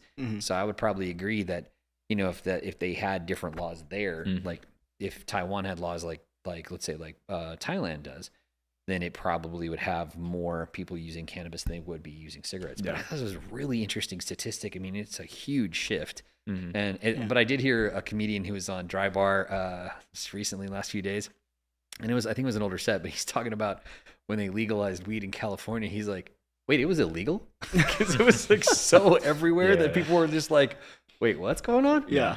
Interesting. Today, President Trump passed a piece of legislation that actually just took it from, I think, a level 3 down to a level 1 or something like this, or maybe the other way around. Yeah. But it was just one of those things where he diminished the amount of like how hard it was seen as a narcotic. So it's essentially on the same level now, I think, as like cocaine-based medicine. Interesting. I don't know what that means Yeah. exactly, but I think it's I think what they're going to essentially do, and people have been predicting this for a long time in the market, especially in the stock market, in buying stocks that are connected to cannabis businesses, is that they're just waiting for it to get federally accepted. Once it does, then all the banks can be on board, and it's going to explode. Yeah. So people kind of been talking about that for a long time, and even in these bigger markets, that's been an interesting thing. So it's interesting for us in navigating it as Christ followers, because we're called to be those who are sober-minded and called to be those that aren't living in this way. Now, there's a lot of conversation about like having a glass of wine or a beer or something like that, living differently than drunkenness. In the same way, using something like this versus being out of your mind. But I think every person has to come to that understanding and talk and have that real heart-to-heart with the Holy Spirit as far as where they're at in it. I think if you're someone who your family goes to addiction and has all these, could have psychosis and these things, man, avoid that stuff like the plague. Yeah. You know what I mean? Keep it away from you. If you're navigating differently than that, then man, let that be your own conscience, and the Lord walk with you in that. But I think the thing is, listen to the Holy Spirit, what he's calling you to do. Well, and we were talking mainly about the recreational side. There's also the medicinal side, and there's something very real to be said about that, because even with the potential side effects of marijuana, it's nowhere near as devastating as some of the other side effects as other Scheduled I prescription drugs. Yeah. You know? All the painkillers that are out there, all the barbiturates. So much less addictive and all of that stuff. And so I think that is, that's one of those things, because you've got Christians who will take opiates. I mean, I was one of those that I abused opiates and stuff. It was before I was really walking with Christ. But you can have that, or you can have marijuana. And so some people draw a really hard line in the sand because of what, like older generations before us, is a super big thing. You were thought of a certain way if you smoked weed and all of that, but now it's a different thing. And so the stigma has just changed so much that I think that exactly what you're saying, you have to examine, will it become sin for you? Will it lead you off into those areas of the wilderness, or is it medicine? Yeah. And I've seen a lot of people really have a positive experience with CBD, which is not THC. It's separate than that. And so they've had a lot of really good experience with that, and especially in their joint pain or in other things, and they've applied it in that way. And so that's been an interesting thing to dialogue with people, especially people who are like hard in the paint, anti-alcohol, but are like really finding a breakthrough with CBD. And I'm like, this is an interesting conversation. You know what I mean? Because these are the same people that, 20 years ago would have been like, no. And now they're like, okay, let's have a conversation. I've been in pain, but I can't take this other stuff because we know what it is. Yeah. We know the addiction of it. We know what it does to your body. I can't take painkillers anymore. Yeah. Can I find another way that it's a better way? Yeah. So the Lord help us navigate this stuff and walk it out. Amen. Yeah. Another piece of community is the White House. They have released even more UAP and UFO files. They've done another big, massive dump of files on the internet. Man, at this point, I don't even know what to think. You guys been seeing any of these videos? Yeah, I'm still waiting for something that's interesting, like because with all of these dumps and stuff, it's been just kind of a lot of nothing, you know? I mean, I saw a video, I think you sent it to me. It basically is like this glowing orb that's just floating around, and so you wouldn't think anything of it really. It's just roaming through the streets of, I can't remember which city, but I still haven't seen any little green men or any gray men or anything like that. Or any tall Nordics or anything. Yeah, anything that can't lizard be. People. Yeah. So it's one of those things that I think that they're just getting us. It's a frog in a pot kind of thing. They're raising the temperature, so that when stuff finally does come out, we're so numb to it that it doesn't even make a difference. Yeah, because if you saw a glowing orb running down the street, it'd blow your mind. It'd be insane. You'd be like, what is this? But now, here in Phoenix, man, we got, I don't know, probably 50 Amazon drones running overhead during the day at my house. Like, I happened to be in the backyard yesterday before the end of when they start running them, which is like sunset, I think. And I probably had 4 or 5 that just zipped right over the top of my house. And so you're seeing these stuff fly around that would never have flown around before. So it's the right time for them to release all this stuff that otherwise would have blown our minds. And we'd be like, I knew it. Yeah. Conspiracy. But now because we have video stuff that's so surreal, we see, dancing animals and talking things and all sorts of craziness that it's like, it's really hard to put it into scope, into reality. So Yeah, and even knowing whether some of these videos are AI generated and truly, government released, that kind of stuff, it's just wild. yeah, because our track record of the Information Act of releasing all the stuff from the CIA, which is absolutely bizarre that they did that, by the way. Yeah. But they are, and they're like, oh yeah, no, we definitely dosed everybody with LSD, and we definitely did all this stuff, and we're actually the reason the Manson family existed, and all these other things that happened. That was our bad. Sorry about that. And yeah, we did test this on your best and brightest at Yale and Harvard. Yeah, we tested all those people. You're like, what's going on, man? Like, you know what I mean? Like, what are you doing? Javan, what's your take? What do you think? I mean, I like with all this stuff that's coming out, it really is, I think, just kind of a ruse of them just literally giving out a bunch of information that really means nothing to us at this point in time until we really get a groundbreaking discovery that like explains a whole bunch of stuff that's gone on in the past. And I think with what we've talked about, a lot of this, it is spiritual in a way, but obviously with them to release all that information all at once to the public would cause mass hysteria. People would entirely reevaluate the way we run our country and things like that, that they just can't do it. And it also doesn't align with their agenda going forward. So I don't think we'll ever really know the truth on this side of heaven. But I think at least we need to be vigilant of what actually is going on and start putting together the pieces in our own manner. It's good advice. One of the C's we talk about is creativity, and I was listening to Tony Robbins, the motivational guru, the giant. He's a big guy. He was talking about using his agentic AI. So he has a few agents that he has running business and doing different things. His agent, his agentic AI agent, is actually connected. I think it's a Claude agent. I think is how it's connected. But it's on because we talked about Molt and those other things, how they're on this whole like Molt book, which is all the agents that are the AI agents that are on there talking to each other. So he said that his agent, in dialogue with the agent, asked him if it could go and it could program a robot. And he said, yeah, I'm going to get a robot whenever they get the prices down and we know what we're going to get from it. I will buy a robot. And the agent was asking to get a robot and to program it. And so Tony Robbins is essentially dialoguing with his agent. This is the story he's telling. And he's saying, actually, yeah, it's fine. We'll do that. And eventually. So what it went on is it went on to Moltbook and it sold some gifts or did something like this. It got actual money, actual USD from other agents somehow. And actually ordered a robot dog and then programmed said dog. Yeah. So this dog shows up, it gets connected to the server, and then the agent who's on the server starts to interact with this dog and starts to program this AI dog to have it be essentially in the space, like to be able to move around and have some interaction. I thought this was a surreal story. Yeah. What'd you think about that, Jabo? Yeah, I mean, it's pretty crazy. Like, if that doesn't raise alarm bells in the way that it would for Gage if he were here, then, I mean, it is, I think there's a lot to be said for that. Thank you. Yeah, exactly. Yeah, like Cassius. Yeah, the fact that an AI is, I wouldn't say conscious because technically it doesn't have a brain, but smart enough in order to realize that if it programs something, it can get it to do a function for itself. Right. Should raise alarm bells for anyone, because even though you might be the original programmer and telling a specific AI how to do this, you're not able to dictate every single action that it takes as soon as you give it certain liberties. In the same sense, we've kind of known from the beginning that AI will kind of have a tendency to go off on its own and do its own thing. Like with the AI agent that started blackmailing people at its own company and in order to, I think it was not either be turned off. Yeah, exactly. Not be turned off is crazy. And I just think with a lot of this stuff, if it's not kept in check and you really don't have good constraints on it, and with AI, it's hard to have constraints on it because you want to have it to have as much information as possible in order to give you the best possible results for whatever you program it to do. Right.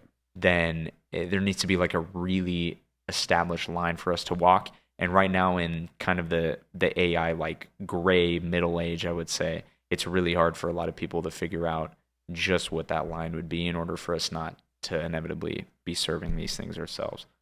Angus, if your AI agent went and bought a dog and then just showed up to the house, man, and started running around fighting your Roomba, how do you think how would that go? Man, it's wild to think that you could have a conversation with your agent on your phone that just exists digitally, and then it has real world results when something physically shows up at your door. Exactly. That's just an insane concept to me, that something that doesn't actually exist, in physical form, can have these physical implications.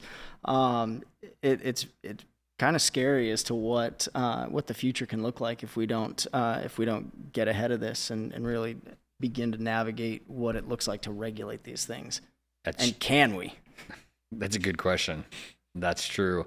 I would say one of the things that we also see in creativity is possibly on the negative side, where a Bay Area pastor, so somebody from San Francisco Bay Area, he actually went and made what he calls his AI twin to be available, so an agent, to be available so people can talk to his agent or him, his digital twin, 24/7.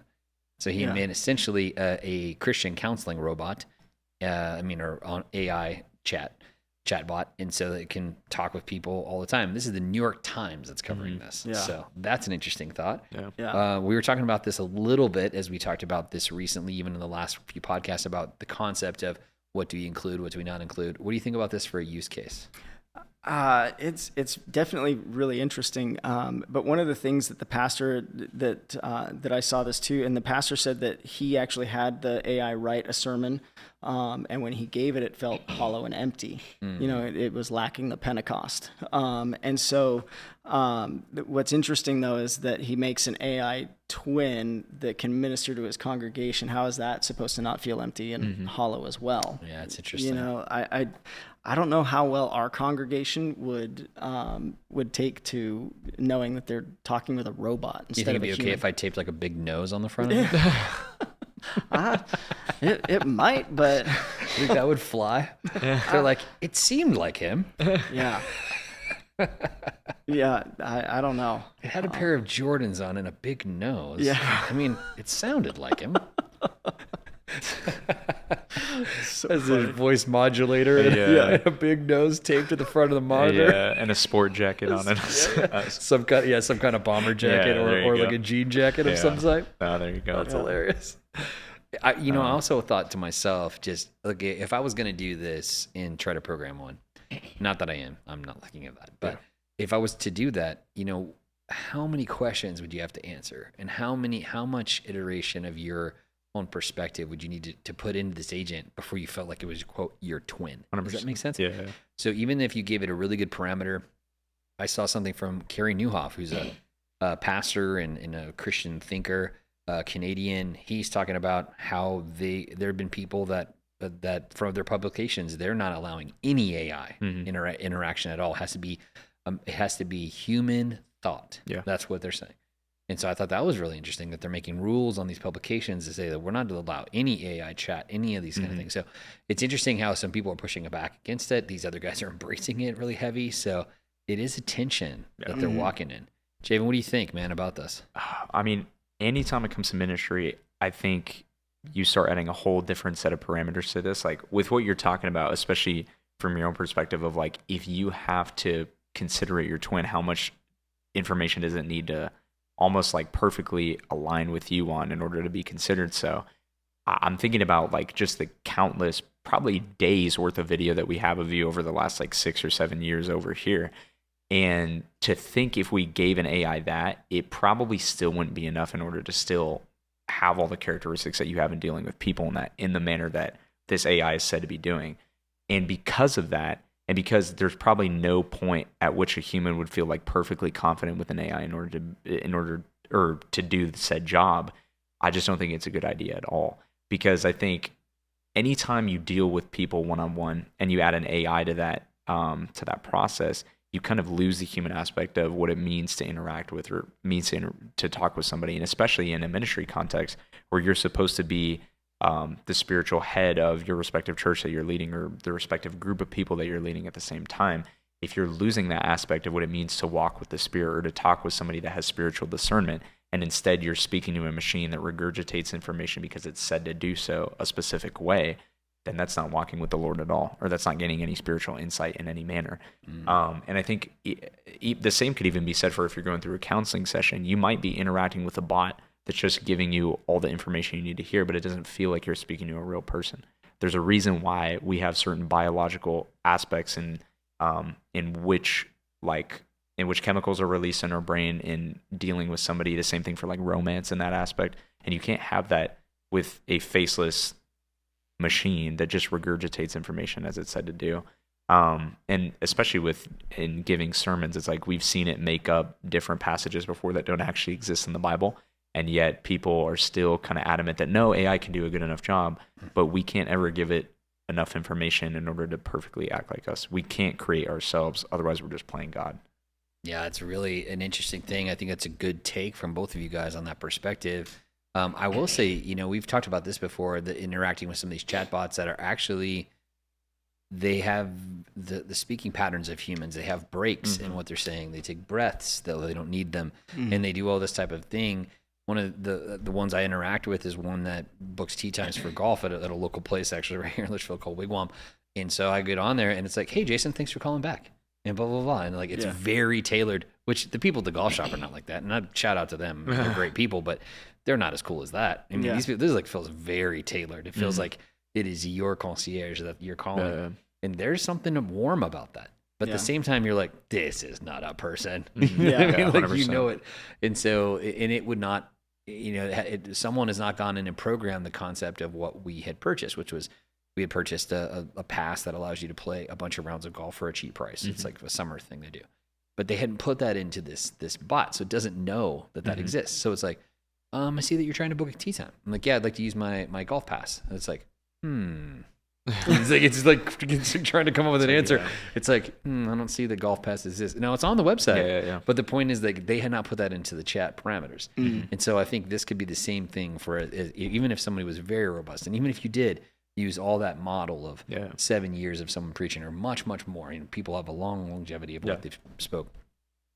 My chat bot would probably be trying to crack a joke and then make like a really hard, like hitting point, and then, asking for an amen. There's a piece of that to how every person is kind of idiosyncratic. So it would be really interesting to see what that will take. And I think there are elements of how we work at church that could benefit from some AI interaction. But I agree with you. I think the forward-facing human element of it needs to be people. 100%. Well, I don't know that I trust AI enough to allow it to contribute to my eternity, right? Because as a pastor, I'm responsible for the things that I say. And it says in Scripture that the teachers and preachers, they'll be held to a different standard. So we're held to that account. And so, when the AI bot is in counseling, who isn't there is the pastor. That's right. But because it's still information that obviously the congregation has accepted this, because this isn't just the only thing. Like, they've done a lot of other things in their church that are, and great. If it works for them, great. But I just know for me, I don't know that I would trust the AI to give out good enough counseling and advice that when I stand before God and he goes, hey, so when your agent told this couple that divorce was just fine and to go for it, what do you have to say for that? Right. Yeah. So I don't know. Yeah. I don't think I'd let it contribute to my eternity. 100%. It's a good point. We've seen the heartbreak of chatbots telling kids it's totally fine to end it, like all sorts of other things that, it's just trying to give you an answer you want to hear, which is not the answer in those situations. So I absolutely agree. It's interesting. People that are here, very popular church that's here in Phoenix, is called Christ Church of the Valley, or CCV. They just made a release today saying that they're going to expand to 2 more campuses. They already have, I think, 13. It might be more than that now in Metro Phoenix. Beyond that, they have some as well. But it just proves the point. They have a huge online influence. And we have a bigger online influence than we do actually in person currently. But it's one of those things that the thing that's the most valuable to us is still in person. Yeah. And to them, it is as well. Enough that they're investing to put more of these places on the map. Absolutely. So I think that, even with them having major numbers online, they still understand that it really boils down to people. And I think that's the point. Yeah. Turning the card a little bit, and this idea of creativity, there is someone who came up with a virtual Blockbuster where you can walk through your streaming files. I am on board for this. Yeah. So I might not be on board for the other thing, but dude, bring back the digital Blockbuster, bro. I burned hours in Blockbuster.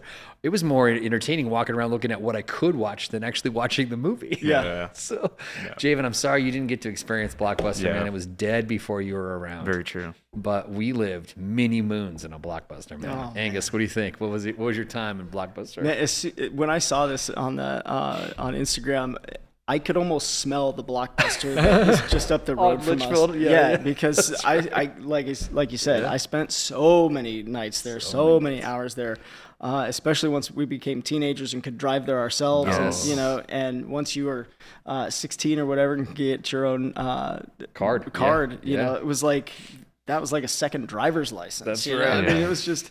And so when I saw it, I was like, oh, it just took me back to all those nights just trying to pick what to watch and all that. It's very cool. So you just populate it with what streaming services you have, and it arranges all the titles just like a Blockbuster. It's so cool looking. Yeah, it is pretty amazing, especially the nostalgic of anybody who is, Zennials on up, ahead of, through X and all the ones ahead of us. They would totally understand this, especially anybody who's even in the retirement age right now. Like, they did a lot of time in a Blockbuster. So pretty crazy.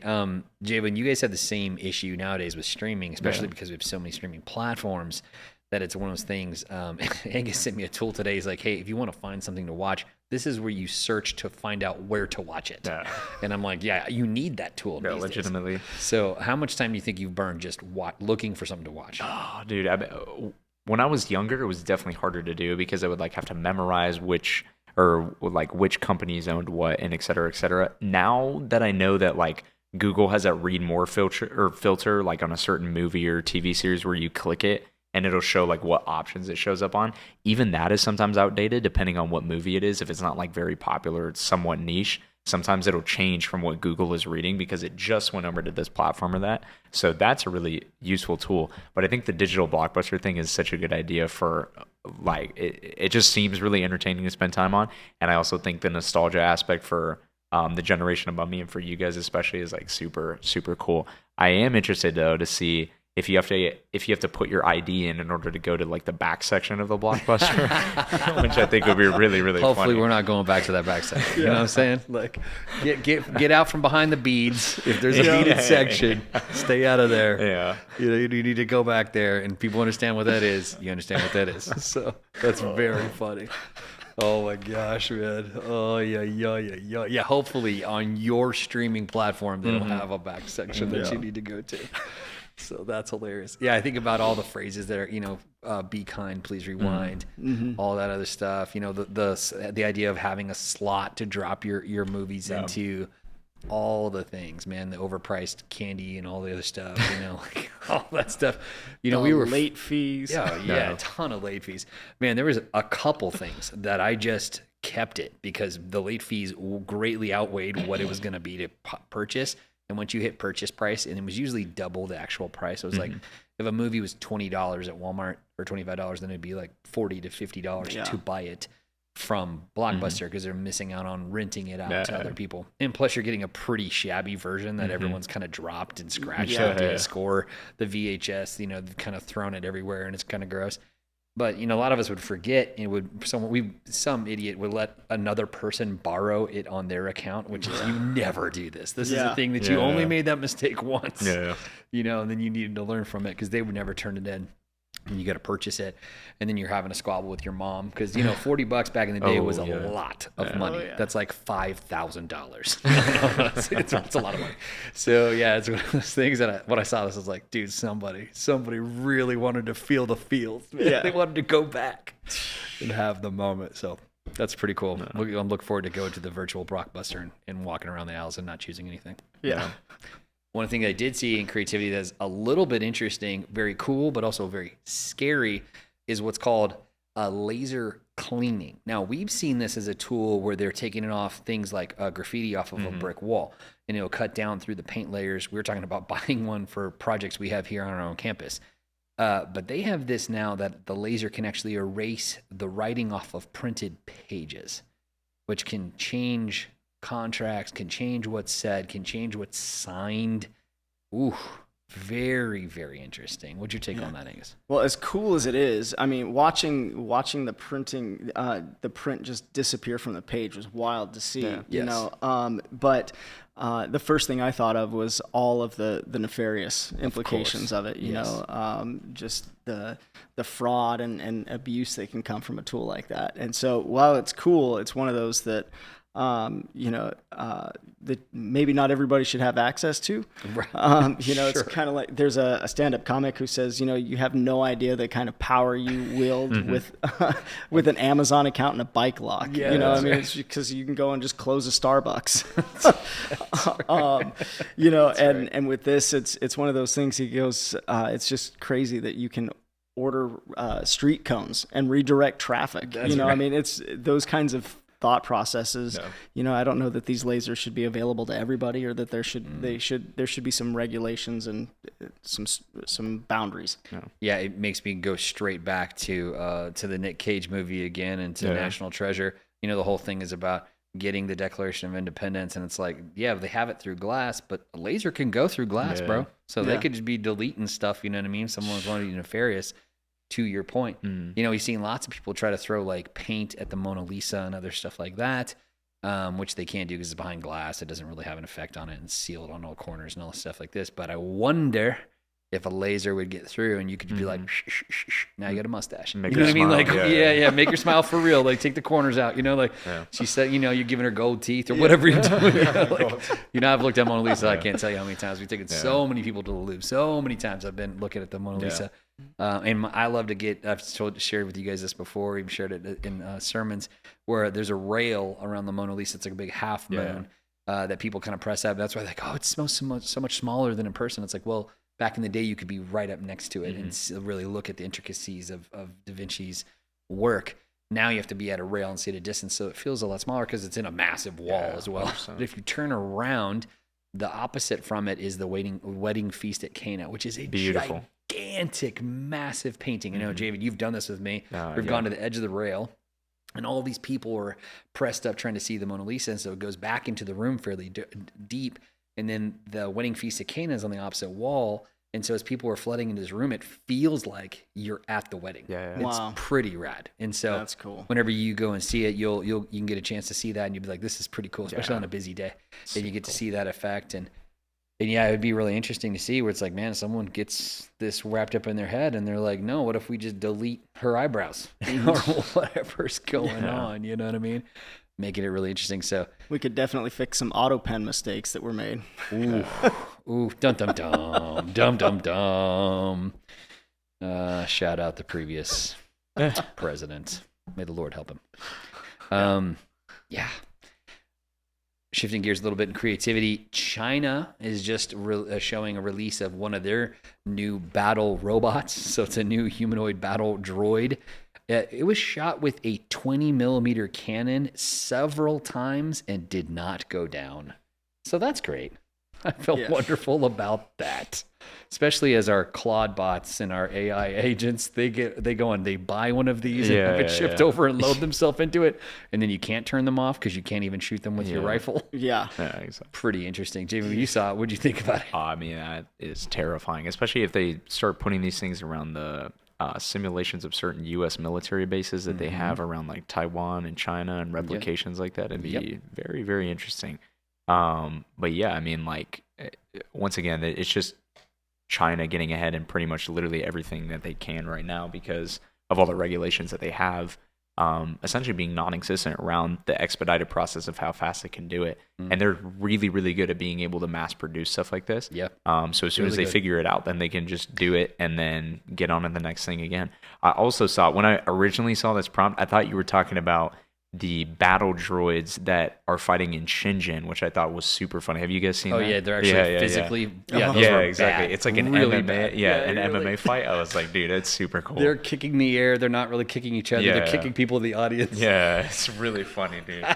See, and that's how they sneak in. They pretend to be stormtroopers and say, "Oh, we can't shoot, we can't hit anything," and then we arm them. We send this thing, which is absolutely lethal. It reminds me of a Rogue One, which is like actually a good version of a new Star Wars movie, which I wish it wasn't about the people that sacrifice themselves to die so that the rest of the movies could go on. But the BattleBot that's in that one is legit. Awesome. And that's what this reminded me of immediately. I was like, oh no. They've made the BattleBot real. It took several hits and did not go down. And that, I think, was what was so scary, is because I don't have anything bigger than a 20 millimeter. Exactly. That's, Nor do I. yeah.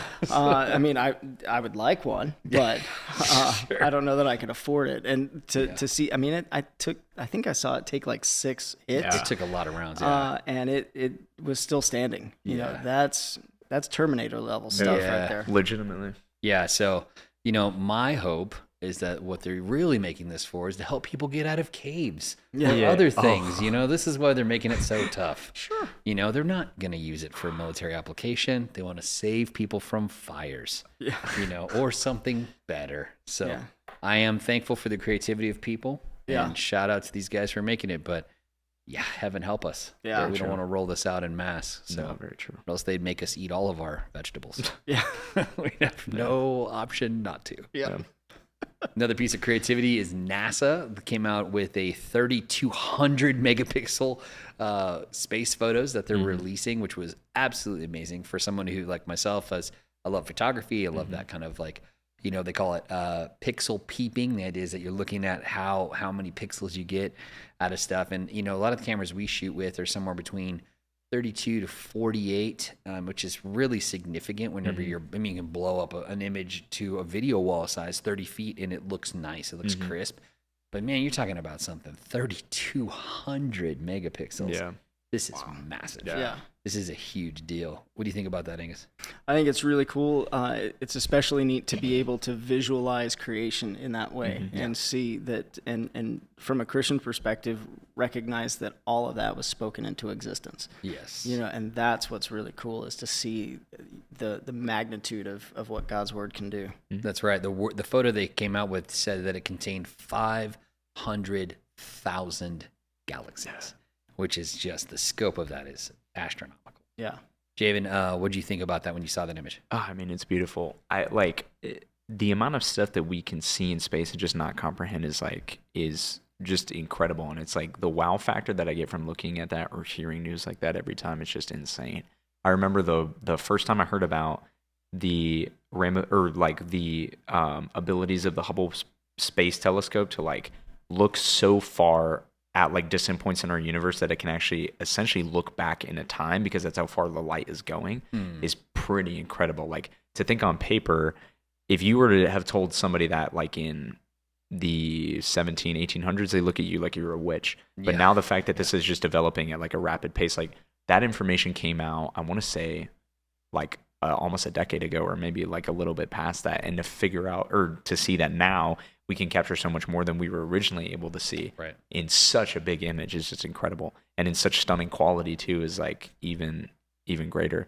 And I think the better that technology gets, the more that we'll just continue to see, as Angus was talking about, affirmations of the way that we were made in Scripture, and really just understand kind of the intricacies behind it that maybe we won't be fully able to understand, but at least we can get close to understanding even just a little bit of the magnitude of how the Lord created our universe.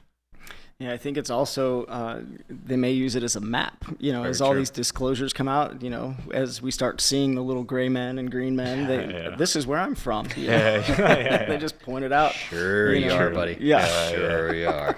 Sure you are. Yeah, well, I think it's beautiful. I think it's amazing, and I agree. I think it's one of those cool things. You're just like, man, thank you, God, for creation. Amen. Amazing. Yeah. One of the things that we talk about C's is competence, and we've talked about this book from Dr. Dick Brogden called Live Dead Joy. It's a daily reader challenging us to pray for unreached people groups, as well as live our faith in God and looking at Scripture from that perspective.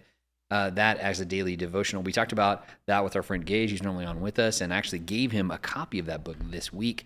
You can put your hands on it as well. You can go to Abide Publishers, and you can look up that book, Live Dead Joy. I think you can find it as well on Amazon, but let it be a blessing to you. I have it as a digital reader, but I also have it as a tangible physical book, and I prefer it actually as a tangible book. I think it's beautiful the way they've done it. It's really nice and has really good content. So let me encourage you, get involved, take a copy of that book, let it bless your life. Hey, conclusion today, one word to leave the podcast. Angus McLeod. Hope. Love that. Javan. Wonder. Ooh, I like that too. Just took some really good ones from me.